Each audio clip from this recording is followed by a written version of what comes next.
আসসালামু আলাইকুম, সকলকে আমন্ত্রণ জানাচ্ছেন টিভি নিয়মিত আয়োজন সংলাপ প্রতিদিনে। দর্শক, সংলাপ প্রতিদিনে আমরা প্রতিদিনের ঘটমান বিভিন্ন আলোচনা নিয়ে বিষয় নিয়ে আলোচনা করি। আজও আমাদের হাতে কিছু বিষয় আছে। আজ আমাদের সাথে আলোচনার জন্য স্টুডিওতে উপস্থিত আছেন দুজন অতিথি। আমাদের সাথে আছেন বিএনপি চেয়ারম্যানের উপদেষ্টা হাবিবুর রহমান হাবিব। আমাদের সাথে আরও উপস্থিত আছেন এনসিপির যুগ্ম সদস্য সচিব অ্যাডভোকেট হুমায়রা নূর। আপনাদের দুজনকে আমন্ত্রণ জানাচ্ছি আমাদের আজকের আলোচনায়।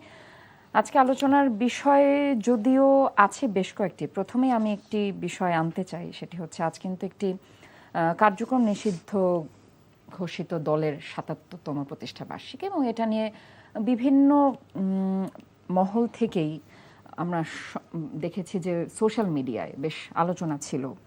একটি দল আবার আসছে, শক্তিশালী হয়ে ফিরছে, এমন অনেক কিছু দেখেছি।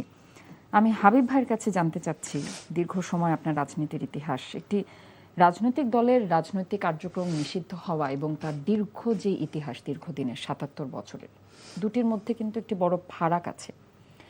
এই বর্তমান সময়ে এসে, এত বছরের প্রতিষ্ঠা বার্ষিকীতে এসে রাজনৈতিক নেতাকর্মী বা তৃণমূলের যে নেতাকর্মী, তাদের মনস্তাত্ত্বিক অবস্থা কেমন, বা এই রাজনৈতিক দলটির আসলে ভবিষ্যৎ নিয়ে আপনার কোনো মতবাদ আছে কিনা?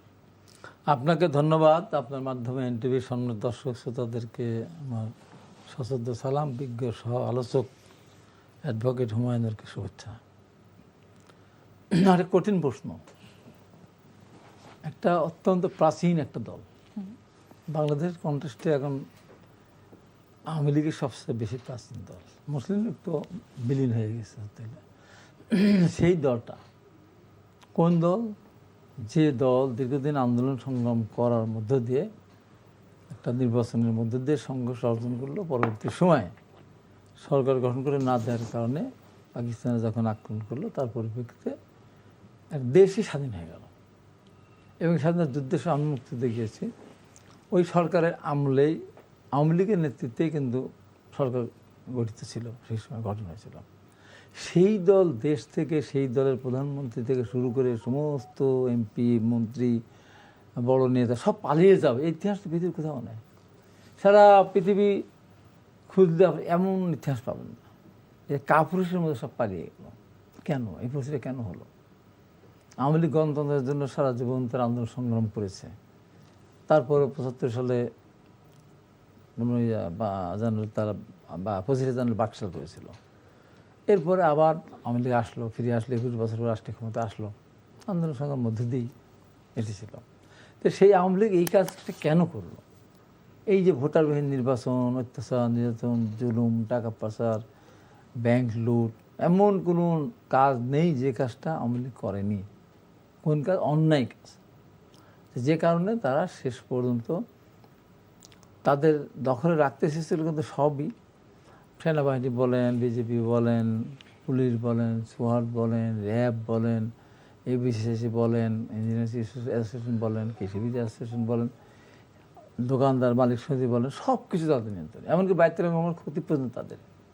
ইসলামিক ফাউন্ডেশন এত কিছু করলো, এত লুটপাট করলো, তো সেই দল কেন থাকতে পারলো না? সেটা আগে খুঁজে বের করতে হবে। এবং যে কারণেই আওয়ামী লীগ ফিরে আসাটা তাদের খুব কঠিন। আমি তো সাক্ষী, ইতিহাসের সাক্ষী তো আমি। ১৯৭৫ সালের ১৫ই আগস্টের যে ঘটনা, সেই ঘটনার সময় যদি শেখ হাসিনা দেশে থাকতেন, তারাও সেদিন হয়তো ওই ঘটনার সাথেই তাদেরও হয়তো জীবন, হয়তো সেদিন হয়তো তারাও চলে যেতেন। কিন্তু তারপরে ৮১ সালের ১৭ই মে যেদিন ফিরে আসলেন, আমি সেদিন সেই অনুষ্ঠানে ছিলাম, মানে হাজার হাজার না লাখ লাখ লোক। তো সেটা ছিল শেখ হাসিনা ফিরে ছিল তখন নিষ্পাপ শেখ হাসিনা, রাজনীতির সাথে তার ওই সম্পর্ক ছিল না, দেশ পরিচালনার ক্ষেত্রে তার কোনো সম্পৃক্ত ছিল না, একটা সিম্পেথি কাজ করেছে, তখন উনি ফিরে আসলেন। এখন এই আওয়ামী লীগ ফিরে আসবে কোন কারণে, কি জন্য? একটা কারণকে দেখাতে পারবে? তাহলে ভবিষ্যৎটা কি হবে? ভবিষ্যৎটা তাদের খুবই অন্ধকার। তবে আমরা যারা ফ্যাসিস্ট বিরোধী আন্দোলন আমরা করেছিলাম সেই সময় ৫ই আগস্টের ৫ তারিখ আগ পর্যন্ত, আমাদের মধ্যে যদি অনৈক্য সৃষ্টি হয়, কঠিন অনৈক্য সৃষ্টি হয়, আমরা যদি একে অপরকে ঠকাতে চাই, বিশেষ করে যে আজকে যে বিরোধী দল আছে ১১ দল, জামাতের নেতৃত্বে সেই 11 দলের মনোভাব যেটা, তারা সরকারকে এভাবে উদ্দেশ্য করে বলে বর্তমান সরকারকে, 36 দিনে আমরা আওয়ামী লীগকে দেশ ছাড়া করেছি, আমরা 6 ঘন্টায় বিএনপিকে ক্ষমতা ছাড়া করবো। এই সমস্ত কথাবার্তা বলে যদি সামনের দিকে এগিয়ে যায়, এই রকম পরিস্থিতির সৃষ্টি করতে চায়, তাহলে ফিরে আসার সম্ভাবনা আছে। তার কারণ বিএনপি ছাড়া আওয়ামী লীগকে রোখার মতো ক্ষমতা, সক্ষমতা জামাতের নেই।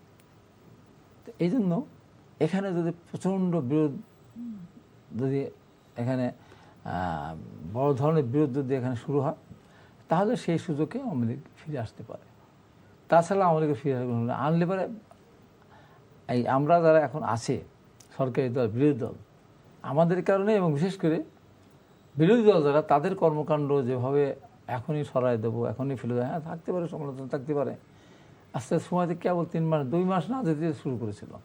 এমন পরিস্থিতি যদি হয়, বিএনপি সরকারের সাথে যদি দূরত্বটা খুব বেশি হয়ে যায়, দেশে ধরেন তারা এটা ওটা দাবি দেওয়া নিয়ে হরতাল, অবরোধ, এটা সেটা দেওয়া শুরু করলো, আওয়ামী লীগ সেই যুগে ঢুকে পড়বে। আওয়ামী লীগ নিজস্ব কর্মসূচি দিয়ে তারা একটা হরতাল দেবে, তারা একটা মানববন্ধন করবে, তারা একটা অবস্থান ধর্মঘট করবে। এই সক্ষমতা আওয়ামী লীগের অর্জন করতে বহুদিন লাগবে, কারণ তাদের ম্যাক্সিমাম নেতাকর্মী তারা সবাই অপরাধী। মানে আপনি বলতে চাচ্ছেন যে বিরোধী দল যদি তাদের কার্যক্রম দ্বারা সুযোগ করে, তাহলে আওয়ামী লীগ আসতে পারবে। তাই আওয়ামী লীগের যে ধরেন আমরা 30% বলেন 32% যে ভোট, সেই ভোটার তো তারা তো সব তো বিএনপিতে চলে যায় নাই। যদি জামাতকে ভোট দিয়েছে, অনেকটাই জামাতকে ভোট দিয়েছে, যেন আমার ওখানে মানে জিনিসটা এমন যে জামাতকে যারা ভোট দিয়েছে তারা হচ্ছে আওয়ামী লীগের ম্যাক্সিমাম, জামাতের তো ভোটার বই থেকে জামাতেরকে 30-32% ভোট আছে, তাদের ভোট খুব 8, 10, 12 না 15% হতে পারে, হবেই বা কেন? আচ্ছা, আমি একই জামাতের প্রশ্ন তো কোনো যদি কারণ নেই, ভোট বাড়াতে কোনো কারণ নেই। তার কারণ মহান স্বাধীনতা যুদ্ধের সময় তারা অংশগ্রহণ তো করার বিরোধিতা করেছে, সরাসরি বিরোধিতা করেছে। এই 55 বছরে বাংলাদেশের ইতিহাসে তারা একদিনও সবার চিত্রে যায়নি, এবার ছাড়া এবার বিরোধী দল বলে তারা গিয়েছে। যে গর্বে স্বাধীনতা জন্ম হয়েছে, সেই 21শে ফেব্রুয়ারির শহীদ মিনারে তারা কোনোদিনও যায় না। এইবার গিয়েছিল, জিজ্ঞাসা করে সাংবাদিকরা বলেছেন যে একটা আমাদের সরকারের রীতিনীতি, আমি যদি বিরোধী দল নেতা তাই আমি আসছি, শ্রদ্ধা জানাতে সে যায়নি। সেই দলকে কেন মানুষ ভোট দেবে? জামাত ইসলাম কোনোদিন কারো কোনো উপকার করেছে? কোনোদিন করেছে? এই যে আন্দোলনটা যেটা হলো, সেই আন্দোলন তো তাদের ছাত্র সংগঠন এখন তারা দাবি করে, যেটা তারা নিজের নামে তো তারা আন্দোলন করার সাহস পায় না। এখানেও তার লুকিয়ে ছিল, গুপ্ত ছিল। তো সেই সংগঠনের শক্তি কেন বাড়বে, সমর্থন কেন বাড়বে? যে কারণে আওয়ামী লীগ তো দুষ্টের দুষ্ট, তারা চেয়েছে যদি আমরা জামাতকে ভোট দিই, তার জামাতে একটা ভালো সংখ্যা যদি আসন পায় তারা, তাহলে বিএনপিকে বিব্রত করতে পারবে, বিএনপির বিরুদ্ধে তারা মাঠে আন্দোলন সংগ্রাম করার ক্ষেত্রে তাদের অনেকখানি সুবিধা হবে, বা তারা মনে করবে যে আমাদের তো অনেক শক্তি, কিন্তু এই শক্তি তাদের না। আমি আবার আসবো এটা নিয়ে, সেই কারণেই বলি, আমি শেষ করে দিই, সেই কারণেই বলি যে আমাদের মধ্যে যদি অনৈক্য, বিশেষ করে বিরোধী দল যদি মানে খুব বেশি ধরনের কিছু করতে যায়, সরকার বিরুদ্ধে আন্দোলন যায়, তখন সেই সুযোগে কিন্তু আওয়ামী লীগ ফিরে আসতে পারে। এই জন্য সতর্ক থাকতে হবে। আমি জনাব হাবিবের উত্তরকে কোট আনকোট করে যদি হুমায়রা নূরের কাছে আসে, আপু উনি বলছিলেন যে বিএনপি ছাড়া আসলে আওয়ামী লীগকে প্রতিহত করার মতো কেউ নাই। আপনিও একটি রাজনৈতিক দলের যুগ্ম সদস্য সচিব, আপনার কি মনে হয় এই কথার প্রেক্ষিতে আপনি কি বলতে পারেন? ধন্যবাদ আপনাকে, আমার অত্যন্ত প্রিয় সহ আলোচক হাবিব ভাই, এবং আজকে আমাদের যারা দেখছেন সবাইকে সালাম এবং শুভেচ্ছা জানিয়ে শুরু করছি। আওয়ামী লীগকে প্রতিহত করেছে জনগণ। 36শে জুলাই আওয়ামী লীগকে দেশ থেকে বিতাড়িত করেছে জনগণ, এবং আওয়ামী লীগ নিষিদ্ধের জন্য যে আন্দোলন হয়েছে, সেই আন্দোলনে সম্পৃক্ত ছিল জনগণ। যেই দলটা ছিল না, সেই দলটা হচ্ছে বিএনপি। তাহলে বিএনপি আওয়ামী লীগকে কিভাবে প্রতিহত করবে বলেন? তো বিএনপির যেটা সমস্যা, যখন সম্মুখ সারিতে নেতৃত্ব দেওয়ার সময় আসে, তখন ওনারা সামনে থাকেন না। কিন্তু তার পরবর্তীতে, যেমন পার্লামেন্টে কয়েকদিন আগে জনাব আন্দালিব রহমান পার্থ বললেন যে এটা ইট ওয়াজ আ স্ট্র্যাটেজি, যে ওনারা লিড দিবেন না, ওনারা পিছে থাকবেন, অন্যরা লিড দিবে, that was part of the plan. তো এখন আবার আওয়ামী লীগ নিষিদ্ধের যেই আন্দোলন হাসনাত আবদুল্লাহ শুরু করেছিল, সেই সময়ও তারা বলেছে যে কোনো দলকে নিষিদ্ধ করা এটা তারা চায় না। ইভেন কদিন আগে উনাদের দলের নেত্রী আশরাফি পাপিয়া আপা অ্যাডভোকেট পাপি আপা উনিও বলেছেন যে আওয়ামী লীগের কার্যক্রম নিষিদ্ধ করে রাখা এইটা গণতন্ত্র সাথে যায় না। এই যে ধরনের এই বয়ানগুলো উনাদের আসলে দ্বিচারিতার প্রকাশ পায়। কারণ যেই আবার আপনি একসাথে এই কথা বলছেন, আবার আরেক দিকে পার্লামেন্টে কিন্তু আওয়ামী লীগ নিষিদ্ধের জন্য যে সন্ত্রাস বিরোধী আইনটাকে অধ্যাদেশটাকে আইনে পরিণত করা, সেটা আবার আপনি ঠিকই করলেন। আবার একই সাথে আওয়ামী লীগকে নিষিদ্ধ করার জন্য বা আওয়ামী লীগের কার্যক্রমকে প্রতিহত করার জন্য এই যে ওনাদের প্রতিষ্ঠাবার্ষিকীর প্রোগ্রামে কোনো রকম ঘটনা ঘটতে পারে সেই বিষয়ে এইটা তো সরকারের দায়িত্ব সন্ত্রাসী গোষ্ঠীকে প্রতিহত করা। এটা বিএনপি না, যেই সরকার থাকবে সেই সরকারই একটা কার্যক্রম নিষিদ্ধ কোনো গোষ্ঠীর কাজকে প্রতিহত করার জন্য দায়িত্ব সরকারের। তো সেই জায়গায় পুলিশকে দেয়া সার্কুলারে দেখলাম লেখা আছে যে এনসিপি বা বৈষম্য বিরোধী আন্দোলনের সাথে কোনো সহিংসতার সম্ভাবনা থাকতে পারে। তার মানে কি, এই যে যারা এত বছর মানুষকে জুলুম করেছে, নির্যাতন করেছে, গণতন্ত্রকে গলা টিপে হত্যা করেছে, এতগুলো মানুষকে এইভাবে তাদের নাগরিক অধিকার থেকে বঞ্চিত করেছে, তাদেরকে প্রতিহত করার দায়িত্ব কি কাগজে কলমেও আপনারা লিখে দিবেন যে শুধু এনসিপিরই? কিন্তু সরকার তো সেনাবাহিনী মোতায়েন করেছে বিভিন্ন জায়গায়, তাদের দিক থেকে তো তার পরবর্তীতে আমরা কিন্তু ওই সার্কুলারের পরে আমরা প্রতিবাদ করলাম। এরপরে আমি সাধুবাদ জানাই আমার দেশের স্বরাষ্ট্রমন্ত্রী, অনেক সময় ওনার অনেক কথা আমরা আশাহত হই, কিন্তু এই জায়গায় অন্তত উনি সেদিন সাংবাদিক বিভিন্ন মানে কয়েক দফা পরপর দুদিন দেখলাম সাংবাদিকদের প্রশ্নের যখন প্রশ্ন করছে এই আজকের দিনটা নিয়ে, তখন উনি স্পষ্টভাবে বলেছে যে দল হিসাবে আওয়ামী লীগ এই মুহূর্তে তাদের যেহেতু নিবন্ধন নাই, স্থগিত করা হয়েছে এবং তাদের বিচার কার্য শেষ না হওয়া পর্যন্ত তাদের দলীয় কার্যক্রমকে নিষিদ্ধ ঘোষণা করা হয়েছে। সুতরাং আপনাকে বলার সময় ওই যে আপনি প্রশ্নটা শুরু করেছিলেন কার্যক্রম নিষিদ্ধ আওয়ামী লীগ, ওভাবেই আপনি বলতে হবে। আপনি দেখেন কতটা দুর্ভাগ্য যে ক্ষমতার লোভ, ভাই খুব সুন্দর করে বলছিলেন যে 81 সালে যখন শেখ হাসিনা ফিরেছিল সে নাকি নিষ্পাপ হয়ে ফিরেছে। শুনেন, 81 সালেও শেখ হাসিনা ভারতের দালাল হয়ে ফিরছিল, এখনো সে ভারতের দালালি আছে। সে যদি বাংলাদেশি হইতো তাহলে তাকে এইভাবে স্বৈরাচারও হইতো না, আর বাংলাদেশ থেকে পালাইতেও হইতো না। বাংলাদেশের মানুষই তাকে প্রতিহত করছে এবং ভবিষ্যতে বাংলাদেশের মানুষই তাকে প্রতিহত করবে। আওয়ামী লীগ জামাতকে ভোট দিয়েছে বলে ভাই একটা কথা বললেন, দুঃখ লাগে কি জানেন? এই যে জামাতি ইসলাম আর বিএনপির মধ্যে যে আওয়ামী লীগের কর্মী ভোটার টানার যে টেন্ডেন্সি, এইটা আমার কাছে খুবই আপত্তিকর লাগে। আওয়ামী লীগের কেউ কিন্তু কোনোভাবেই এনসিপিকে সমর্থন আসলে করে না, বস্তুত করে না এই জন্য কারণ আমরা আওয়ামী লীগের যে কার্যক্রম সেই কার্যক্রম নিষিদ্ধ করার দাবি আমরাই তুলেছিলাম। তো তারপরও নাহিদ ইসলাম বলেছে যে সমাজে যারা সজ্জন ব্যক্তি, যারা আদি আমল থেকে আওয়ামী লীগের সমর্থন করে কিন্তু কোনো অপরাধের সাথে সংযুক্ত না, তারা কোনো সুবিধাভোগী না, তারা চাইলে এনসিপি জয়েন করতে পারে।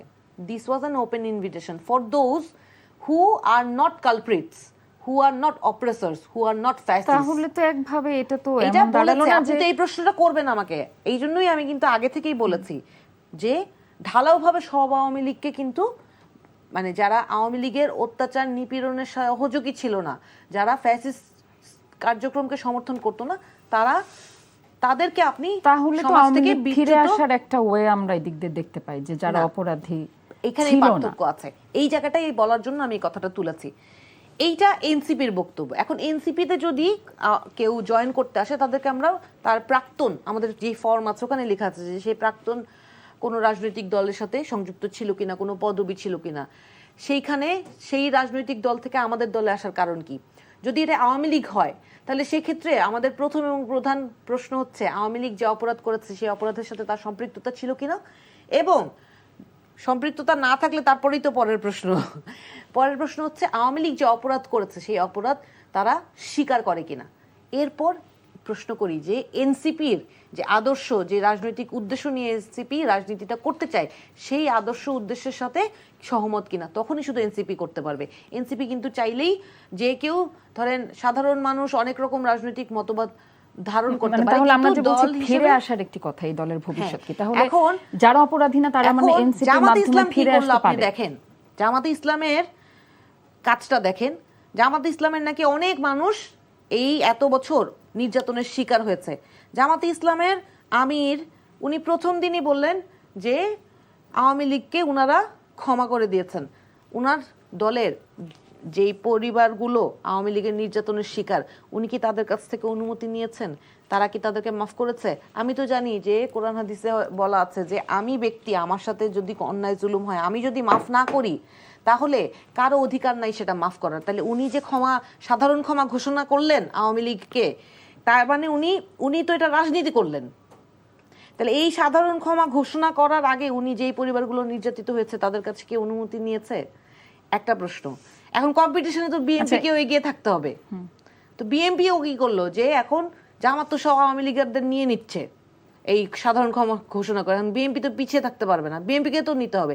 তো বিএনপি করলো কি, আওয়ামী লীগ নিষিদ্ধের কার্যক্রমের মধ্যে নাই। এখন যখন আপনি জিজ্ঞেস করেন, এখন সালাউদ্দিন সাহেব সুন্দর করে বলে যে আওয়ামী লীগ তো নিষিদ্ধ, কিন্তু এই নিষিদ্ধ করার কার্যক্রমের ক্ষেত্রে ওনারা কিন্তু কোনো সহযোগিতা করে নাই। আবার আওয়ামী লীগ সময় ধরে আওয়ামী লীগ যেন প্রতিহত করতে পারে সেজন্য আন্দোলন করে গেছে। এই যে আওয়ামী লীগকে দেশ থেকে বিতাড়িত করা হইলো, আওয়ামী লীগের সমস্ত বড় বড় ধ্বজাধারী যারা ছিল তাদেরকে যে দেশ থেকে পালাইতে হইলো, সেই কাজটাও কিন্তু তারা নেতৃত্ব দিয়ে করতে পারতেন। সেই সক্ষমতা তাদের ছিল। তাহলে এই দীর্ঘ 17 বছর কি বিএনপি কোনো কিছু ভোগ করেন না? শুধু নেতৃত্ব দেয় নাই, এই অভ্যুত্থানের নেতৃত্ব তারা দেয় নাই। 17 বছর কি নেতৃত্বে কারা ছিল? অবশ্যই তারা নির্যাতিত হয়েছে। আমি এটা 100 বার স্বীকার করি, 1000 বার স্বীকার করি, কারণ আমার নিজের পরিবারও শুধু এই 36 দিনের যেই কার্যক্রম সেখানেই শুধু নেতৃত্ব সবকিছু সেটার মাধ্যমেই। This is a consequence of all the stories. ওই যে বললাম যে উনারা ওই এন্ড রেজাল্টটার জন্য উনারা নিজেদের নেতৃত্বের উপর নিজেরাই ভরসা করতে পারে নাই। আমি একটু জনাব হাবিব আপনার কাছে আসতে চাচ্ছি। আমি মিস হুমায়রা নূরের একটি কথা কোট আনকোট করে বলছি। উনি বলেছেন যে বিএনপি ছিল না সে আন্দোলনে। আপনি এটা নিয়ে যদি কিছু বলেন। বিএনপি ছিল না উনি বললেন না, ছিল না বলেছি, নেতৃত্ব দেয়নি। আন্দোলনে ছিল না। না, সব দল ছিল কিন্তু বিএনপি কে আমরা পাইনি। বিএনপি ছিল না। তো তখন এনসিপির কি মা বাপের জন্ম হয়েছে? না, উনি বলছেন যে নিষিদ্ধ আওয়ামী লীগ নিষিদ্ধের আন্দোলনটা, এনসিপির কি মা বাবার জন্ম হয়েছে? মানে একটা দল, ধরেন একটা দল, একটা সন্তান, মানে জুলাই অভ্যুত্থান যাকে আমরা বলি সেই নেতৃত্বে বিএনপি ছিল না। আমি বলছি যে বিএনপি ছিল না, এনসিপি কি ছিল? তখন কি এনসিপি ছিল? এনসিপি হলো পরে। হাবিব ভাইকে একটু সহজ করে দিই, দুইটা জিনিস বলছি ভাইয়া। না, আমি বলি জুলাইতে বিএনপি ছিল কিন্তু নেতৃত্বে ছিল না। আর জুলাই আওয়ামী লীগ নিষিদ্ধের আন্দোলনে কেন? না, বিএনপি তো ছিল, মাঠে ছিল, কিন্তু নেতৃত্বে ছিল না। তো ছাত্ররা করেছে, ছাত্রদের সাথে বিএনপি ছাত্ররা ছিল। হ্যাঁ, আওয়ামী লীগ নিষিদ্ধের আন্দোলনে বিএনপি ছিলই না। এবং আমি বলি আওয়ামী লীগ যে নিজের আন্দোলন নাই থাকবে, তো আওয়ামী লীগ কার্যক্রম নিষিদ্ধ থাকেন বিএনপি সংসদে, তারা তো সরকারে, তাদের নিষিদ্ধ করতো না। এখানে জিনিসটা সেভাবে দেখলাম 15 বছরে যদি 15.5 বছরে যদি বিএনপি মাঠে অত্যাচারিত নির্যাতন না হতো, শত শত মানুষ জীবন না, লক্ষ লক্ষ মানুষের মামলা খেয়েছে। আমি ওইটাকে বিতর্ক করতে যাই না, কিন্তু বিতর্কে নিয়ে আসে তখন তো উত্তরটা দিতে হয়। আমি তো 90 মুভমেন্টের প্রণেতা, একা। ওই লাশটা যদি আমি জিহাদের লাশটা যদি ঢাকা মেডিকেল কলেজ থেকে না নিয়ে আসতাম, 3টা লাশ নিয়ে বেরিয়েছিলাম, তাহলে তো আন্দোলন হতো না, ঐক্য হতো না। সবগুলো ছাত্রকে দেওয়া, ওটা তো আমার দেওয়া নাম। তো আমি তো দাবি করি না। আমি বলি যে 82 সালের 24শে মার্চ এরশাদ সংসদ ভেঙে দিয়ে ক্ষমতা দখল করলো। ওই দিন রাত্রে ঢাকা বিশ্ববিদ্যালয় মিছিল হয়েছিল। 83 মধ্য ফেব্রুয়ারিতে সেখানে ঢাকা বিশ্ববিদ্যালয়ের ছাত্ররা মিছিল করতে গিয়েছিল। সেখানে গিয়ে কী হলো, দীপালি শাহ, জাফর, জয়নাল সহ অনেক অসংখ্য মানুষ, কয়েকজন ছাত্র তার জীবন দিল। আমরা সেখান থেকে স্বীকার করি। তো ওইটা করতে করতে করতে করতে সাথাইল নূর হোসেন জীবন দিল। তারপরে এসে জিহাদ জীবন দিল। তারপরে ডাক্তার মিলনের জীবনদানের মধ্য দিয়ে আন্দোলনটা সফল হলো। আমরা কি বলবো যে আমি আমার খোকন টোকন এই কজন মিলে করেছি? ওখান থেকে ধারাবাহিকতা, এরা ধারাবাহিকতা স্বীকার করতে চায় না। এত লোক জীবন দিল, এত লোক কারাগারে গেল। এবং এই অগাস্টের 5 তারিখ আগ পর্যন্ত বিএনপির কত হাজার লোক অ্যারেস্ট হয়েছে, কত হাজার অ্যারেস্ট হয়েছে, কতজন জীবন দিয়েছে। জীবন দেওয়ার সংখ্যাও যদি মনে করেন, বিএনপি যারা করে, বিএনপি সমর্থক যারা, কত শত জীবন দিয়েছে। আর বলে যে বিএনপি ছিলই না। আমার নিজের আপন ছোট ভাই, আমাকে আরেকবার আমাকে র্যাব গ্রেপ্তার করেছিল ওই নির্বাচনের আগে, 24-এর নির্বাচন, 7 জানুয়ারি নির্বাচনের আগে আমাদের 2টা মানুষ সাজা দিয়েছিল। আমার ছোটো ভাইকে গ্রেপ্তার করলো। গ্রেপ্তারে প্রতিদিন এই ডিবি অফিসে বন্যাদার টুকুতে যে অত্যাচার করেছে, তখন নুরেরাও ছিল ওখানে, তো এই ডিবি অফিসে আমার ছোটো ভাইকে প্রতিদিন বুধুকে প্রতিদিন ইলেকট্রিক শক দেওয়া হতো, আর সারা ঢাকা শহরে খুঁজে বেড়াতো আমাকে কোথায় আমি আছি, প্রতিদিন চোখ বেঁধে ঘুরে বেড়াতো। অসংখ্য এরিয়া আছে, একে টোটালি অস্বীকার করে যদি ফেলে এটা মুশকিল ব্যাপার। এমনকি আমি যে কথা বলেছিলাম, ভাষা আন্দোলনের গর্ভে স্বাধীনতা জন্ম হয়েছে। ভাষা আন্দোলন সফল না হয়তো স্বাধীনতা আসতো না। তা আমরা দীর্ঘদিন আন্দোলন করে 90 এসেছিল, তারপরে আস্তে আস্তে তারই ধারাবাহিকতায়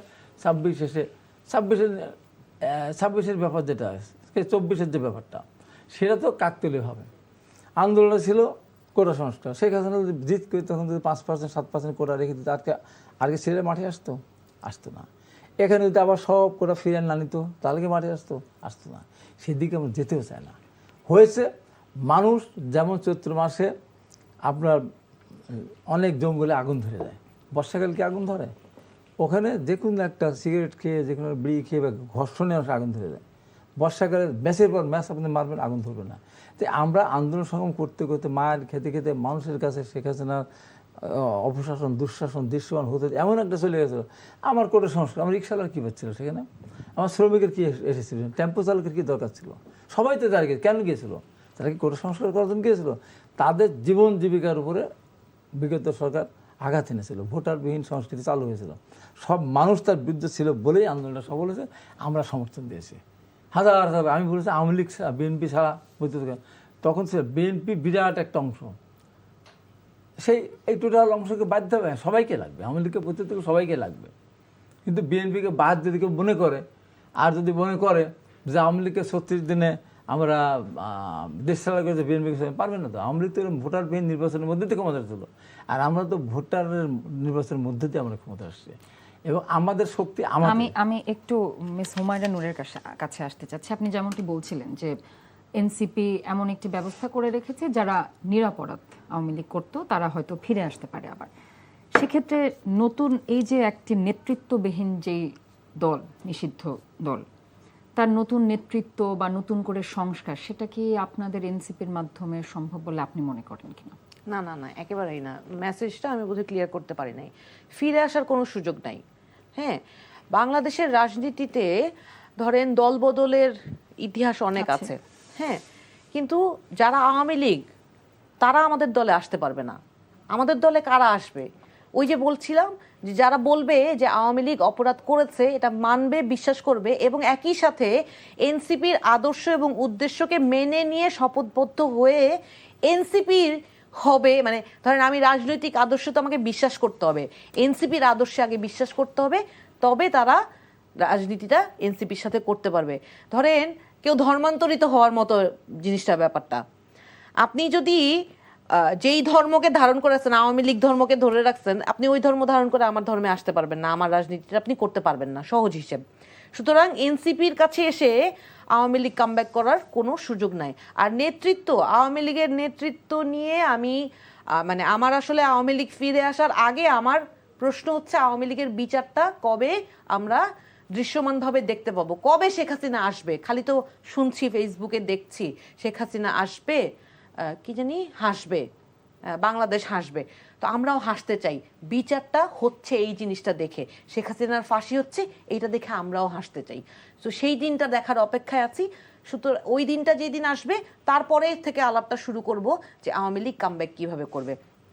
এবং মজার ব্যাপার দেখেন, অনেক কিছু নিয়ে কিন্তু হাবিব ভাইদের সাথে আমাদের অনেক দ্বিমত হয়, কিন্তু দিন শেষে একটা স্বৈরাচারী শাসকের পুনর্বাসনের যে কোনো সুযোগ নাই সেই বিষয়ে কিন্তু আমরা সবাই একমত। তা আমরা পার্লামেন্টে বলেন, পার্লামেন্টের বাইরে বলেন, বা টকশোতে টেবিলে বসে আমরা অনেক কিছু নিয়ে আলোচনা, সমালোচনা, তর্ক বিতর্ক, ঝগড়াঝাটি, মারামারি করব, কিন্তু আওয়ামী লীগের প্রশ্নে কিন্তু আমরা সবাই এক।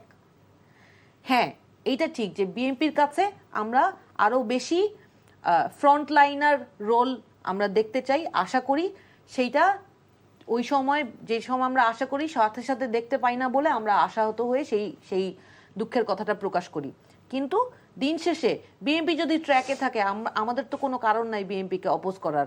যেমন জনাব সালাউদ্দিন সাহেব যেই ভূমিকাটা আমি একটু আগেই বলছিলাম যে যেই ভূমিকাটা উনি পালন করেছেন, আজকে তো আমি কোথাও দেখলাম না যে আওয়ামী লীগ কোথাও একটা মিছিল নিয়ে তাদের আনন্দ উদযাপন করতে পেরেছে। তার মানে সন্ত্রাসীর কার্যক্রমকে সেইভাবেই প্রতিহত করার ব্যবস্থা সরকার নিয়েছে। তাহলে সরকার যদি সব জায়গায় যথাযথ কাজ করে, আমার তো সরকারের অসহযোগিতা করার দরকার নাই, আমি সরকারকে সহযোগিতাই করব বরং। কিন্তু যেই জায়গায় আমার সরকারকে প্রশ্ন করার সুযোগ আছে সেই জায়গায় আমি অবশ্যই সরকারকে প্রশ্ন করব।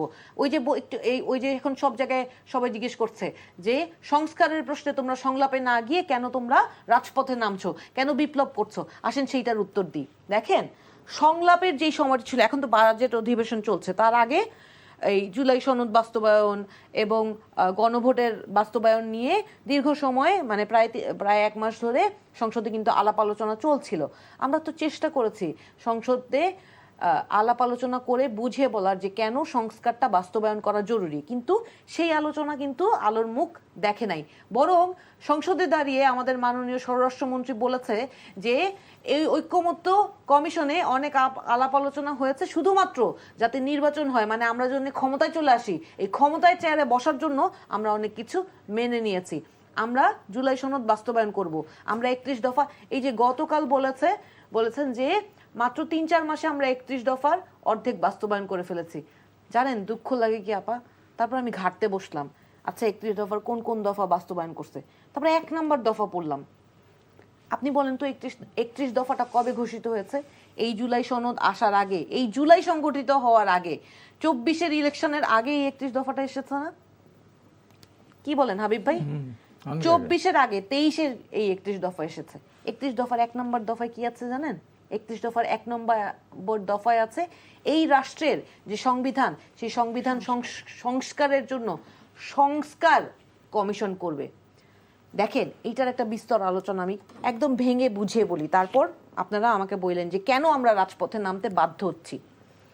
আপনার সংবিধানের, আমার বাংলাদেশের সংবিধানের 15 সংশোধনীতে একটা পরিবর্তন আনা হয়েছে। সেই পরিবর্তনের মধ্যে অনুচ্ছেদ 7-এর খতে লেখা হয়েছে যে সংবিধানের 142 অনুচ্ছেদে যাহা কিছু লেখা থাকুক না কেন, সংবিধানের যে মৌলিক কাঠামো, সেই মৌলিক কাঠামো কোনো অবস্থাতেই পরিবর্তন করা যাবে না কোনো সংশোধনীর মাধ্যমে। এখন মৌলিক কাঠামো কোনগুলো? ধরেন আপনি দুদকের কোনো পরিবর্তন করবেন, যেটা খুবই জরুরি। সংবিধানের এমন এমন কাঠামোর মানে এমন ইনস্টিটিউশনগুলার কাঠামো এমন অবস্থা যে এগুলো যদি আপনি কোর চেঞ্জ না করেন তাহলে কোনোভাবেই স্বৈরতান্ত্রিক যে কাঠামো সেটার পরিবর্তন সম্ভব না। আপনাকে একেবারে বেসিক লেভেলে গিয়ে এই কাঠামোটার পরিবর্তন করতে হবে। তাইলে আপনি যখন এই মৌলিক কাঠামো পরিবর্তন করতে পারছেন না, তখন আপনাকে সংশোধন করার কোনো উপায় নাই। আপনি যে সংশোধন কমিশন করবেন বলছেন, সংশোধন কমিশনের তো কোনো কাজই হবে না, আপনি নিজেই জানেন এটা। এই কারণেই কিন্তু আপনি আপনার 1 নম্বর দফায় সংশোধন কমিশন লিখেন নাই, আপনি লিখছিলেন সংস্কার কমিশন। কারণ তখন শেখ হাসিনা তত্ত্বাবধায়ক সরকার বাতিল করে দিয়েছিল, এবং আপনি জানেন যে এই তত্ত্বাবধায়ক সরকার ব্যবস্থা ফিরিয়ে আনতে হলে আপনাকে সংস্কারই করতে হবে, আপনি সংশোধন করে এটা ফিরিয়ে আনতে পারবেন না। কিন্তু এখন তো আপনার উদ্দেশ্য হাসিল হয়ে গিয়েছে, আপনি এখন ক্ষমতায় আছেন, আপনি এখন আপনার 5 বছর ঠিকঠাক, তারপরে দরকার হলে আরো 5 বছর ঠিকঠাক চলার জন্য আপনি যা লাগে তাই করবেন। কিন্তু আপনি নিজের বলা 1 নম্বর কথা আপনি ফেল করলেন, মানুষের সাথে প্রতারণা করলেন। আপনাকে আমি কিভাবে বিশ্বাস করব? রাজপথ ছাড়া আপনি আমার জন্য কোন রাস্তাটা ওপেন রাখছেন? এরকম আরো অনেক বিষয় আছে। ধরেন এই যে বিদ্যুতের বিল বাড়লো, এই বিদ্যুতের বাড়তি বিল 75 ইউনিট, একটা লাইট একটা ফ্যান জ্বালালেই 75 ইউনিট 100 ইউনিট খরচ হয়ে যায়। এই বিদ্যুতের বিল কি খালি আমি দিব, বিরোধী দল দিবে? বিদ্যুতের বিল কি সরকার দলীয় যারা সমর্থক আছে তারা কি বাড়তি বিদ্যুৎ বিল দিবে না? এই বিদ্যুৎ বিল কেন বাড়ানো হয়েছে জানেন? ডক্টর জাহেদুর রহমান নিজে বলেছেন, আমাদের মাননীয় প্রধানমন্ত্রীর উপদেষ্টা ডক্টর জাহেদুর রহমান, যিনি আগে রাজনৈতিক পরিচয়টা বলতেন না, উনি রাজনৈতিক বিশ্লেষক থেকে সরাসরি প্রধানমন্ত্রীর উপদেষ্টা হয়ে গিয়েছেন, বিজ্ঞ ব্যক্তি, আমি ওনাকে সম্মান করি ওনার মেধার জন্য। উনি বলেছেন যে এই যে আমার সরকার প্রধান যে বিভিন্ন প্রণোদনা দিচ্ছে মানুষকে নানান কার্ডের মাধ্যমে, এই প্রণোদনাগুলো দেওয়ার জন্য যেই আর্থিক ব্যাকআপ দেওয়া দরকার, সেই ব্যাকআপটার জন্য এই বিলটা বাড়াতে হয়েছে। এর সাথে আরো আনুষঙ্গিক কারণ আছে, যেমন নানান ভর্তুকি দিতে হচ্ছে বা জ্বালানির দাম বেড়েছে, কিন্তু one of the main core reason হচ্ছে ওই যে কার্ডগুলো দিচ্ছি, সেই কার্ডগুলোর টাকাগুলো কোত্থেকে আসবে। কিন্তু আপনি তো এনজিও সরকারের কাছ থেকে শিখে এনজিও সরকারের হাত দিয়ে ট্রফি নিয়ে এই সরকার গঠন করছেন, এই জন্য আপনি এই ধরনের প্ল্যানগুলো করেন। কিভাবে? এই এনজিও সরকার চায় হচ্ছে যে সমাজতান্ত্রিক কাঠামো, আপনি বড় লোকের থেকে টাকা নিয়ে গরিবকে দিয়ে আপনি এই কার্ড সিস্টেম করবেন। উন্নত দেশগুলোতে এগুলো প্রচলিত। আমি কি উন্নত দেশ? আপনি আমার দেশে আগে এই কাঠামোটা যাতে স্ট্যাবলিশ হয়, যে সোশ্যাল সেফটি নেটের কাঠামো স্ট্যাবলিশ হওয়ার জন্য আপনি 1 বছর আগে দেশের অর্থনৈতিক ব্যবস্থাকে মনিটরিং করে নানান রকম ভাবে আপনি যে ধরেন যে বাজেট প্রণয়ন করছেন, সেইখান থেকে আপনি কিভাবে টাকা বের করবেন সেইটা দিয়ে তারপরে আপনি কার্ড দেওয়া শুরু করতেন। কিন্তু আপনি তো সেটা করলেন না। আপনি করলেন কি, ওই যে কার্ডের ভেলকিবাজি শুরু করছেন। ওই যে আপনাকে বলতে হবে যে আমি সরকারে আসার 3 মাসের মধ্যে আমি এরকম যা যা প্রমিস করছি সব করে ফেলেছি। ভাই আপনি তো আরো অনেক কিছু প্রমিস করছিলেন। আপনি তো হ্যাঁ ভোট দিয়ে আপনি প্রমিস করছিলেন যে এই যে গণভোটের রায় বাস্তবায়ন করবেন, আপনি জুলাই সনদ বাস্তবায়ন করবেন, সেই বিষয়ে তো আপনার কোনো কথা শুনি না। কিন্তু আপনি আমার ট্যাক্সের টাকা, আপু কত কত জায়গায় ট্যাক্স বাড়াইছে আপনি জানেন। সঞ্চয়পত্রে 5% থেকে সঞ্চয়পত্রের যে লাভের থেকে 5% ট্যাক্স কাটতো, এখন সেটা ডিরেক্ট 10%। সঞ্চয়পত্র কারা কিনে? সাধারণ মানুষ কিনে। অ্যাডভোকেট হুমায়রা নূরের কাছে আমরা বিরতির আগে কথা শুনছিলাম, আপনি বলছিলেন এ সরকারের বিভিন্ন প্রণোদনার কথা, কার্ডের কথা। আমি সেটিও শুনবো। একটি বিষয় তার সাথে আমি অ্যাড করতে চাই। দেখুন, আপনি বলছিলেন যে আপনারা যেমন, আমি আওয়ামী লীগ সরকারকে নিয়ে কথা বলছিলাম, নিষিদ্ধ কার্যক্রম নিষিদ্ধ আওয়ামী লীগ সরকার, যে হ্যাঁ আপনারা বলছেন যে আসতে পারবে কিন্তু অপরাধ স্বীকার করতে হবে তাকে, যে তারা অপরাধী। এই অপরাধ স্বীকার করার জায়গাটা, আসলে জবাবদিহির জায়গাটা, এটা কি আদৌ নিশ্চিত হবে বা নিশ্চিত হচ্ছে? সেই সরকার কি নিশ্চিত করছে? যেমন কদিন আগে একটি গণমাধ্যমে আমরা দেখলাম যে বাহাউদ্দিন নাসিম তিনি বলছেন যে গণতন্ত্রের ইতিহাস আওয়ামী লীগের অনেক বছর আগে, এবং ইতিহাস বলে আবার ফিরে আসবে, ইতিহাসে আছে, তাদের মধ্যে কোনো অপরাধ বোধের বিষয়টি নেই। তো সেখান থেকে আসলে আপনার কি মনে হয় যে নিজেদের ভেতরের আত্মসমালোচনা করার যে সংস্কৃতি, এটা কেন গড়ে উঠছে না? এখনো তো ক্ষমতার মোহে অন্ধ আছে। এই জন্য ধরেন বিএনপির ইশতেহারে বলেছে ট্রুথ অ্যান্ড হিলিং কমিশন, আমরা বলেছি ট্রুথ অ্যান্ড রিকনসিলিয়েশন কমিশন। এইটার পদ্ধতিটা কি? সমাজে যারা অপরাধী ছিল না, যারা আওয়ামী লীগের সুবিধাভোগী না, তারা আলাদা। আর যারা অপরাধী তাদের জন্য আমি বলছিলাম যে তারা অপরাধ করেছে আওয়ামী লীগ, অ্যাটলিস্ট বেসিক এতটুকু স্বীকার করে অন্য রাজনীতির সাথে সম্পৃক্ত হতে পারে অথবা রাজনীতি না করতে পারে, যতদিন না পর্যন্ত বিচারিক কার্যক্রম শেষ হচ্ছে না। আর যারা অপরাধী তাদের বিচার কার্যক্রম শেষ হয়ে তারপরে রিকনসিলিয়েশনের প্রসেসে আসতে হবে। সামাজিকভাবে রিকনসিলিয়েশনের প্রসেসের মধ্যে দিয়ে তারা সমাজে ফিরে আসবে। এইটাই সারা বিশ্বে, এবং আপনি যদি সমাজতত্ত্বগুলো পড়েন, এটাই স্বাভাবিক নিয়ম। এই নিয়মের মধ্যে দিয়ে তাদেরকে আসতে হবে, এর বাইরে আর কোনো নিয়ম নাই। তাদের মধ্যে যদি মনুষ্যত্ব থাকতো, গণতন্ত্রকে তো তারা আগেই গলা টিপে হত্যা করেছে। গণতন্ত্রের সংজ্ঞা কি সেইটাও তারা এখন আর জানে না। আগে তারা বললো না অনেক পুরানো রাজনীতি, তারা আবার ফিরে আসবে। অবশ্যই ফিরে আসতে পারে যদি আবার গণতন্ত্র নিয়ে গণতন্ত্রের যেই ডেফিনেশন, সেই ডেফিনেশনটা পড়ালেখা করে সেইটা নিজেদের মধ্যে আত্মস্থ করে অপরাধকে স্বীকার করে তারপরে রিকনসিলিয়েশনের মাধ্যমে ফেরত আসতে হবে। তার আগে আসার আর কোনো সুযোগ নেই। আচ্ছা, তো এই আওয়ামী লীগ নিয়ে আসলে যেই বিচার শেষ হওয়ার আগে কোনো আলাপই আর করতে চাই না। এই আলাপটাকেই আমি আসলে মনে করি যে তাদের নিয়ে আলাপ করাটাই সময় নষ্ট করা। বিচার চাই, এইটুকুই যথেষ্ট। যেই জরুরি, যেই জিনিসটা নিয়ে আলাপ করাটা জরুরি, যেহেতু বাজেট সেশন শেষ হয়ে যাবে, মানুষের মধ্যে সচেতনতাটা বাড়ানো জরুরি, কারণ আমরা তো মানুষের সাথে মানুষকে নিয়েই রাজনীতি করছি। দেখেন, কার্ড নিয়ে, প্রণোদনা নিয়ে আমার কোনো আপত্তি নাই। সমস্যা কোথায় জানেন? আপনি কি কার্ড দেওয়ার মাধ্যমে মানুষকে পঙ্গু করে দিচ্ছেন কিনা। বারবার করে সংসদে বলা হয় যে যেই নারীদেরকে এই অর্থগুলো দেয়া হচ্ছে তারা এই টাকাটা আবার বিভিন্নভাবে মানে সমাজের মধ্যে এই টাকাটা ঘুরবে, মানে অর্থটা বিভিন্ন জায়গায় বিভিন্ন হাত বদল হবে, এতে ভালো হবে।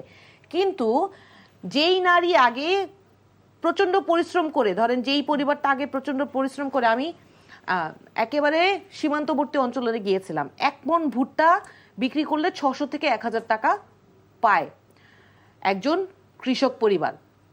তাহলে সে যদি মাসে 2500 টাকা পায়, অতগুলো কষ্ট কি সে করবে? 1 মণ ভুট্টা উৎপাদনের কষ্ট, 2-2.5 মণ ভুট্টা উৎপাদনের কষ্ট কি তার করার প্রয়োজন আছে? তাহলে আমি এইটা বলছি না। আবার একজন কৃষকের যে কৃষক কার্ডের কথা, এই জায়গাটায় আমি একটা অর্গানাইজেশনের সাথে কাজ করতাম, গিভ বাংলাদেশ। ওরা কৃষকদেরকে কিভাবে সাহায্য করতো সেটা আমি বলছি। ধরেন ওনারা এক বছর এতজন কৃষককে বীজ কেনার জন্য টাকা দিত, সেই কৃষকরা পরবর্তী বছর ফসল উৎপাদন করে সেইখান থেকে যেই টাকাটা তাদের কাছে তাদেরকে ইনভেস্ট করা হয়েছিল, সেই টাকাটা পরবর্তীতে তারা অন্য 100 জন কৃষককে দিবে, তার পরবর্তীতে আরো অন্য 100 জন কৃষককে দিবে। তার উৎপাদনের টাকাটা বাদ দিয়ে, যেই লাভের টাকাটা বাদ দিয়ে, সে যেই টাকাটা তার উপরে ইনভেস্ট করা হয়েছিল সেই টাকাটা সে আরেকজনকে দিয়ে দেবে। এভাবে ঘূর্ণায়ন পদ্ধতিতে এইটা সমাজের সকলকে সামর্থ্যবান করে তুলতে পারে। সকল কৃষক আসলে আদতে সামর্থ্যবান হয়ে তুলতে পারে। আপনি কি সেই মডেলটা কোনোভাবে চিন্তাও করছিলেন? করেন নাই তো। আপনি একটা কার্ড ধরে দিয়েছেন আজীবনের জন্য, ইমিউনিটি পাওয়ার মতো অবস্থা, বসে খাইলাম সারা জীবন। বাংলাদেশের মানুষকে তো আপনি পঙ্গু করার প্ল্যান করছেন। আপনি চিন্তা করে আপনি প্রণোদনা দেন, কিন্তু প্রণোদনা দেওয়ার কাঠামোটা তো আপনাকে চিন্তা করতে হবে। এই যে ধরেন আমি যে অর্গানাইজেশনের নাম বললাম, সরকার পক্ষ থেকে এটা ভাইয়ারাও খোঁজ দিতে পারেন, গিভ বাংলাদেশ একটা এনজিও, ওরা এই কাজটা করে থাকে। আপনারা আলোচনা করেন, আপনারা এইগুলো রিভাইজ করেন, আপনার প্ল্যানিংগুলো রিভাইজ করেন। একটু আপনার কথা ধরে যদি হাবিব ভাইয়ের কাছে আসি, আপু একটি কথা বলছিলেন যে 31 দফার যে বিষয়টা, সেখানে প্রথম দফাতেই যে সংস্কারের কথা বলেছে সেখানে হাঁটছে না কেন? আমি যদি আপনাকে জিজ্ঞেস করি কেন আসলে? এখানে দুইটা শব্দের মধ্যে পার্থক্য খুঁজে তারা বের করতেছে, সংশোধন আর সংস্কার। তারা বলছে বিএনপির একটির মধ্যে সংস্কার, সংবিধান সংস্কার। এখন বিএনপি বলছে সংবিধান সংশোধন। এই তো জি, পার্থক্য কতখানি দুইটা শব্দের মধ্যে? যোজন যোজন পার্থক্য। আমার মূল উদ্দেশ্যটা কি? আমি জুলাই সনদ আমি স্বাক্ষর করব। জামাত ইসলাম এবং এনসিপি বললো আমরা করব না। জামাত ইসলাম পরের দিন চলে আসে স্বাক্ষর করতে, এনসিপি রাগ করে চলে গেল কক্সবাজার। যাদের মূল ছিল জুলাই সনদ স্বাক্ষর, তারা স্বাক্ষর করলোই না। শেষ পর্যন্ত নির্বাচনের পরে এসে স্বাক্ষর করলো। তাহলে জামাত ইসলাম স্বাক্ষর করলো, জুলাই সনদে কী আছে? নারীদেরকে 5% সংসদে নির্বাচন করার সুযোগ দেওয়া হবে, একজনকে দিয়েছে। যদি 100% 100% তো জুলাই সনদের সাথে দ্বিচারিতা করলো বা জুলাই সনদকে অসম্মত করলো। আবার জুলাই সনদের ভিতরে আছে যে দল ক্ষমতায় যাবে তারা সরকার গঠন করবে, যে দল ক্ষমতায় বিরোধী দল থাকবে, বিরোধী দল থেকে ডেপুটি স্পিকার নেওয়া হবে। তারা কি নিয়েছে? এখানেও তো 100% তারা জুলাই সনদকে অবজ্ঞা করলো। আর আমরা আমাদের প্রধানমন্ত্রী বলেই যাচ্ছেন যে আমরা জুলাই সনদের প্রতিটা অক্ষর বাস্তবায়ন করব। হয়তো আমরা আমাদের মতো করে জুলাই সনদকে সামনে রেখেই করব। এখন আমরা সব বাস্তবায়ন করলাম, সব কিছু দিলাম, একদম বিচার ব্যক্তি সব কিছু।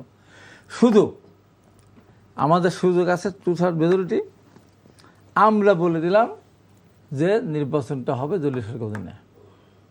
কী হবে? কোনো সংশোধনের কোনো মূল্য থাকবে? ওইটাই হলো মুখ্য।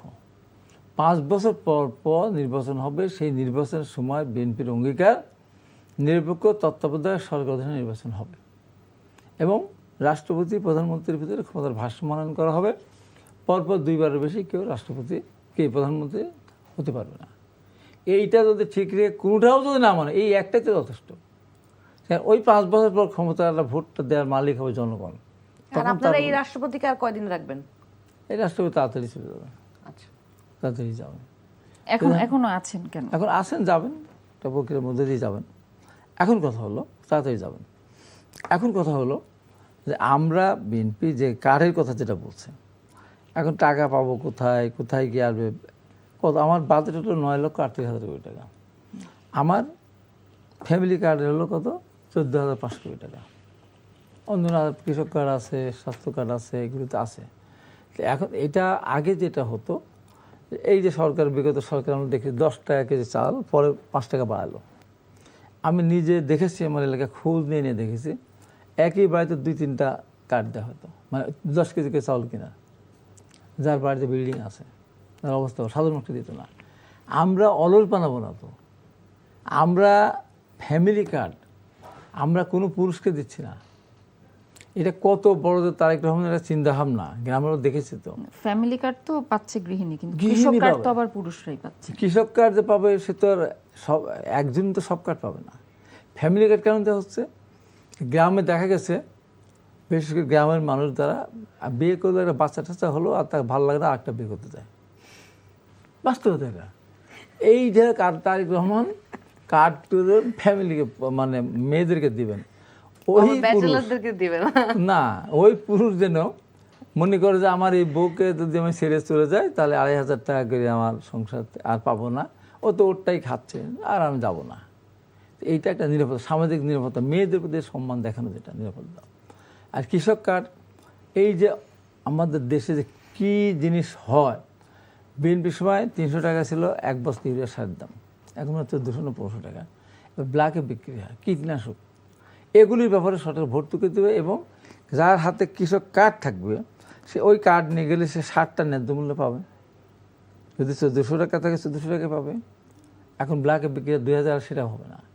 তারপর কীটনাশক সে তখন ওই তার কার্ড অনুসারে সে পাবে। এইভাবে সরকার দেশটাকে এগিয়ে নেওয়ার জন্য চেষ্টা করতেছে।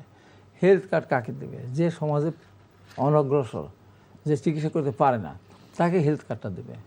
আর আমি তো মহা খুশি, আমার বয়স হলে 72 বছর, সরকার বলছে 65 বছরের উপরে যাদের বয়স তাদের ট্রেনে টিকিট লাগবে না। আমি এখন গিয়ে ট্রেনে আরাম উঠে, কম দিতে হবে। কে ওই যে মেট্রো একেবারে রেলে, ফ্রি না, মেট্রো রেলের ওটা কম দিতে হবে। না এমনি রেলে 65 বছর ফ্রি না। এখন গিয়ে আমি একদম উঠে চলে যাবো ওইতে। আপনি তো গাড়ি ছাড়াই চলেন না। না না, আমি ট্রেন, আমি এই যে আজকে গেলাম মেট্রো রেলে, এখন আসলাম মেট্রো রেলে, এখন এখান থেকে 11 নম্বরে যাবো, হাঁটতে চলে যাবো বাসায়, তারপর বাহার থেকে আবার এই নিয়ে তখন যাবো এতে।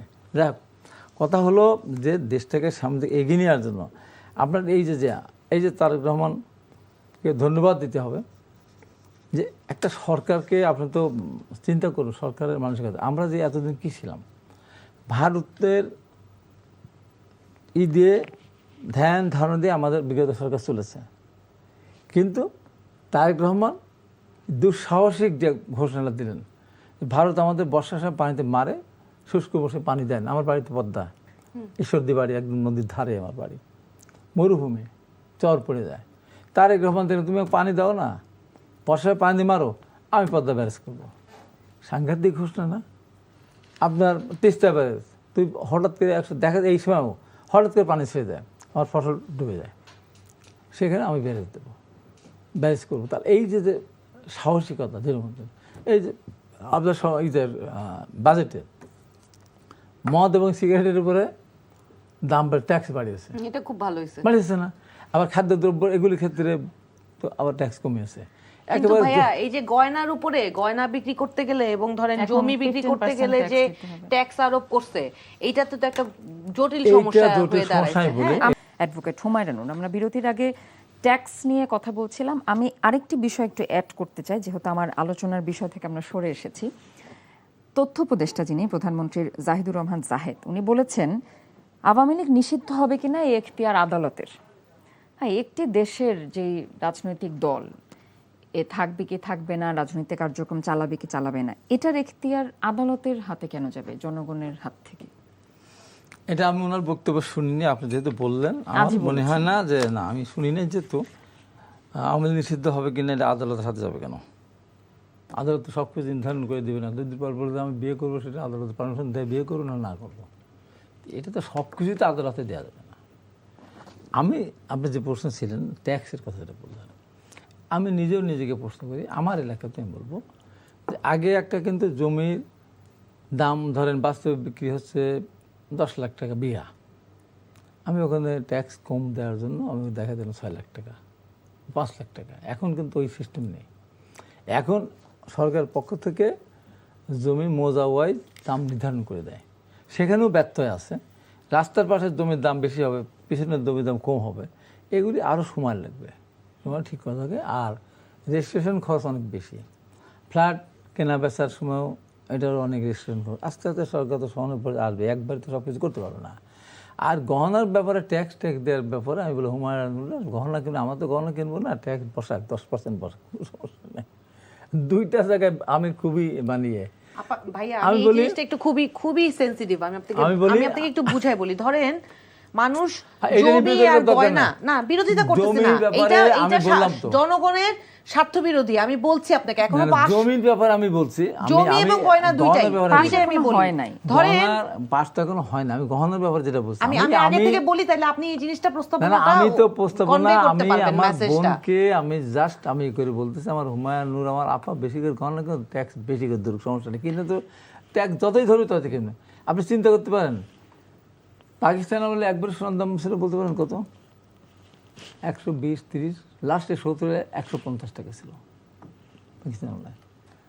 আপনার স্বাধীনতার পরপর 200, 300 টাকা বিক্রি হয়েছে, হতে হতে হতে এই তো তত্ত্ব, এই যে ইন্টারভিউ গভর্নমেন্টে আসার আগেও তো কত ছিল।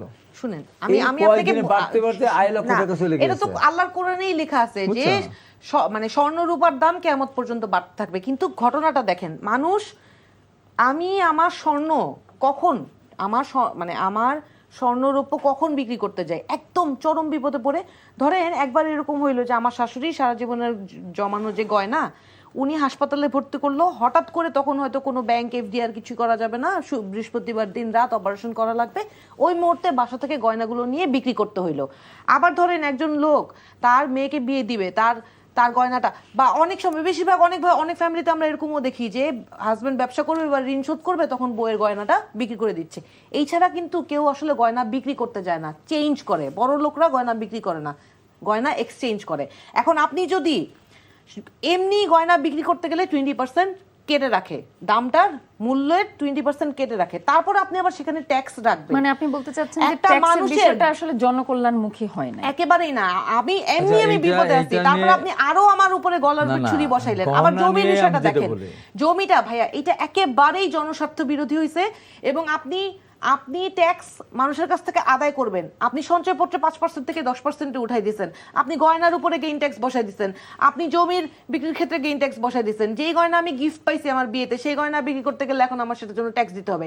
যেই জমি আমি হেবা পাইছি, এখন হেবা দলিলের মধ্যে আসেন, রেজিস্ট্রেশন অ্যাক্টের ধারা 17-র মধ্যে বলা আছে যে হেবা দলিল রেজিস্ট্রি করতে হবে, কিন্তু আবার ধারা 78-এ বলা আছে যে হেবা দলিল রেজিস্ট্রি করার ক্ষেত্রে যে ট্যাক্স দিতে হয় সেই ট্যাক্সটা আপনার দিতে হবে না, কারণ এটা হচ্ছে জাস্ট আপনি গিফট দান হিসেবে পাইলেন। কিন্তু এইখানে এই যে নতুন অধ্যাদেশ আসছে, অলরেডি এটা বলে দেওয়া হয়েছে যে জুলাইয়ের 1 তারিখ থেকে কার্যকর হবে। ওখানে বলে দিছে যে ওই ধারার যে কোনো সাবসেকশন, এই সাবসেকশনে যাই থাকুক না কেন, এই দলিগুলা রেজিস্ট্রি করার ক্ষেত্রে আগে দেখতে হবে যে এত মৌজা রেটে এত % ট্যাক্স দিছে কিনা। তাইলে এই যে এটার মধ্যে তো হেবা দলিলও ইনক্লুডেড হয়ে গেল। এখন যেই হেবা দলিলের হস্তান্তরের ক্ষেত্রে, মানে হেবা দলিল রেজিস্ট্রি করার ক্ষেত্রে আমার ট্যাক্স দিতেই হইতো না, রেজিস্ট্রি ফি দিতে হইতো, বাট অন্য ট্যাক্স আমার উপর অ্যাপ্লিকেবল ছিল না, সেইটা এখন আমাকে দিতে হবে। এইটা মানে এটা কি ধরনের, এটা তো বিদ্যমান আইনের সাথে সাংঘর্ষিক। আপনি তাহলে আইনটা বাতিল করেন আগে, আপনি এভাবে যেখানে সেখানে যা খুশি তা ট্যাক্স আরোপ করবেন কেন? আচ্ছা, এখানে আমি আমার সময় খুবই অল্প, আমার আমি হাতে অবশ্যই। আরেকটি খুবই গুরুত্বপূর্ণ বিষয় আছে হাবিব ভাই, যদি আপনি অনুমতি দেন। গত পরশু নারায়ণগঞ্জ 3 আসনের বিএনপির এক সংসদ সদস্য আজহারুল ইসলাম মান্নানের ছেলে, উনি জেলা যুব দলের জ্যেষ্ঠ যুগ্ম আহ্বায়ক খায়রুল ইসলাম সজীব, তার বিরুদ্ধে কিছু চাঁদাবাজির অভিযোগ উঠেছিল এবং তাকে পুলিশ আটকও করে, আটকে রাখে, জিজ্ঞাসাবাদের পর মুচলেকা নিয়ে ছেড়ে দেয়। আমরা কিন্তু দীর্ঘদিন ধরে বিচার ব্যবস্থার একটা সংস্কারের জন্য, নতুন বিচার ব্যবস্থা হবে এই জন্য আমরা আন্দোলন করে গেছি, এনসিপি করেছেন, বিএনপির দীর্ঘ সময়ের একটা আন্দোলন ছিল। এই ঘটনাটাকে কিভাবে দেখবেন, যে সরকারপন্থী ছিল বলে তাকে মুচলেকা নিয়ে শুধু ছেড়ে দিল? কারণ চাঁদাবাজির অভিযোগ কিন্তু শুধু একজনের বিরুদ্ধে না, আমরা কিন্তু বহু মানুষের বিরুদ্ধে দেখি এবং এই অভিযোগ আছে। আচ্ছা, আপনি যে আমাকে প্রশ্নটা করলেন তার আগে একটু জানতাম, বিএনপি যে সমস্ত কর্মীরা দীর্ঘদিন বাসা বাড়িতে যেতে পারে নাই, স্ত্রী সন্তানের মুখ দেখতে পারেনি, এই বিএনপির নেতা কর্মীদের কত হাজার আমরা বহিষ্কার করেছি। তখন তো আমরা সরকারে ছিলাম না, বহিষ্কার করেছি তো। এইটা হলো তারেক রহমান।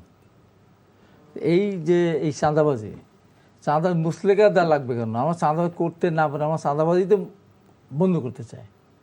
এখন ওইটা তো একটা ঘটনার পরিপ্রেক্ষিতে ওটা হয়েছে, আমরা ওইটাকে মোটেই আমরা করি না, মানে পছন্দ করি না। আমরা চাঁদাবাজি হোক এটা আমরা চাই না, 1 পয়সা চাঁদাবাজি তাও আমরা চাই না।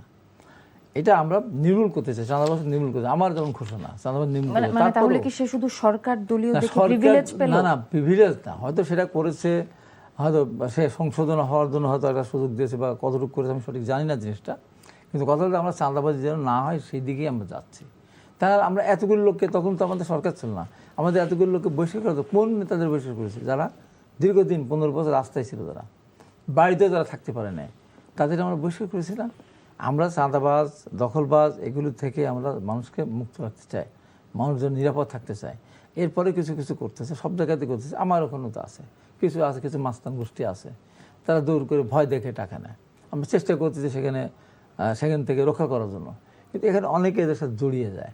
তো আমরা এইটা বলবো যে আমরা এই জায়গার থেকে আমরা সরিয়ে আসতে চাই, এবং আমাদের প্রধানমন্ত্রী এটা মোটেই, এবং আপনি দেখতে পাবেন যে শুধু এটা না, সরকার মন্ত্রিসভার মধ্যেও যে সমস্ত মন্ত্রীরা হয়তো ইতিমধ্যে জনগণের কাছে প্রশ্নবিদ্ধ হয়েছেন, আপনি দেখবেন আগামীতে যখন মন্ত্রী পরিষদ তো হয়তো হবে, রিসাফলিং হবে, তখন দেখবেন অনেকেই থাকবে না, তো কাছের লোক হলেও থাকবে না।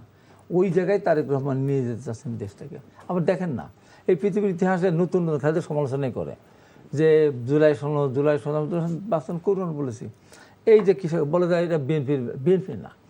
ম্যাডাম খালেদা যে জায়গায় 51 ক্ষমতা আসলেন, তার নির্বাচন নিষ্ঠায় 10,000 টাকা কৃষি সুদ মুখ করার কথা ছিল না, 5,000 টাকা কৃষি সুদ সহ মাফ করার কথা ছিল না, করে দিলেন।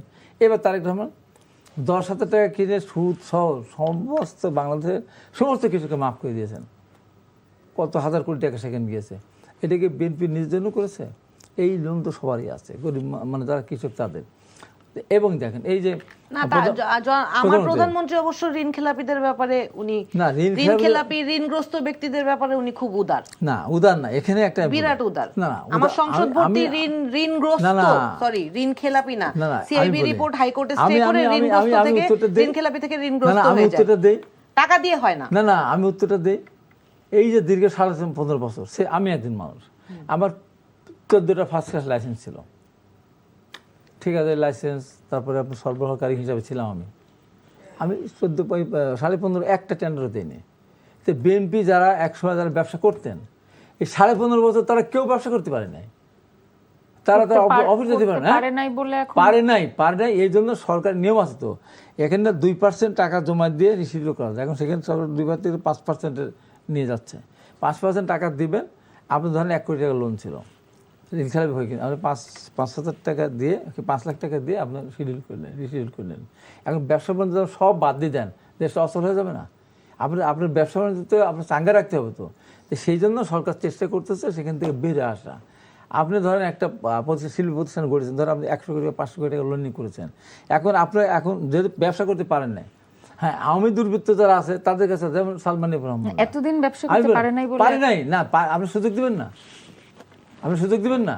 আমি ব্যবসা করেছি, আমি লুটপাট করেছি, সালমান এফ রহমান ঋণে জল জড়িত ছিল, আওয়ামী লীগ 15.5 বছরে তাদের সমস্ত ঋণ পরিশোধ করে দিয়েছে, তা লুটপাট করে, তারপরেও তার ঋণ খেলাপি হয়ে আছে। আর বিএনপি যারা ছিল তারা তো এখানে ব্যবসা করতে পারেনি। এবং এখানে আরেকটা জিনিস হল কি, আমি কমার্সের ছাত্র, মার্কেটিংয়ের ছাত্র, আমি বলি শেষে বলি, এখানে এই যে ঋণের ক্ষেত্রে এখনও যে সব হয়ে গেছে তা আমি বলবো না। আপনার ঋণ নিতে গেলে ব্যাংকের অফিসারদেরকে টাকা না দিলে বা তদবির কারকদের টাকা না দিলে আপনি পান 1 কোটি টাকা ঋণ দিলে 10 লাখ টাকা তদবিরে চলে যায়। সেই ব্যবসা প্রতিষ্ঠান বা সেই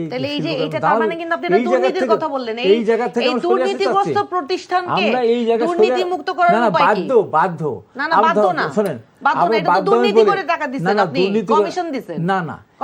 আমার এখনকার কথা বলতেছেন না, আমি বলতে বিগত সরকারের সময়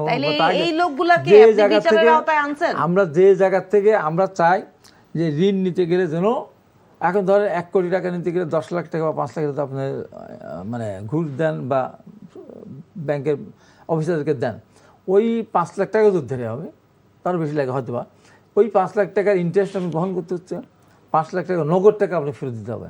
ব্যবসা প্রতিষ্ঠান বাংলাদেশ ঠিক হয়ে গেছে এই জন্য স্বচ্ছতার ভিত্তিতে সবশেষে বলে দিই, আজকে যে জিনিসটা নিয়ে আমাদের মুখ্য যে জিনিসটা ছিল, আজকে 23শে জুন আওয়ামী লীগের 7তম প্রতিষ্ঠা বার্ষিকী। আজকের এই দিনে এই কাপুরুষ আওয়ামী লীগেরা কোথাও তেমন কোনো মিছিল করতে পারে না, এর আসলেই কাপুরুষ। এবং নূর হোসেন দিবসে তার নূর হোসেনের ছবি বুকে ধারণ করে 500 গ্রেপ্তার হতো, তা বোঝাতে আন্দোলনের শহীদের সম্মান দেখে, তার ট্রাম্পের ছবি নিয়ে আসলো। তাই আমি মনে করি আওয়ামী লীগের ফিরে আসা বলেন, আসিতেছে ভারতের একজন বললো না কি যেন, যে আমরা শেখ হাসিনাকে নিজে এয়ারপোর্টে নামিয়ে দিয়ে আসবো, আমরাও চাই শেষ করতে আজকের দিনের সিগনিফিকেন্স হচ্ছে আজকের দিনে সংসদে দাঁড়িয়ে একাধিক সংসদ সদস্য হাদি হত্যার বিচার চেয়েছে। দর্শক আমরা এমনটি মনে করি যে আওয়ামী লীগ আসলে ফিরে আসবে না, কার্যক্রম নিষিদ্ধ ঘোষিত দল নিষিদ্ধই থাকবে। যে যেখান থেকে দেখছিলেন ভালো থাকুন, সুস্থ থাকুন, এনটিভির সাথেই থাকুন। ধন্যবাদ সকলকে।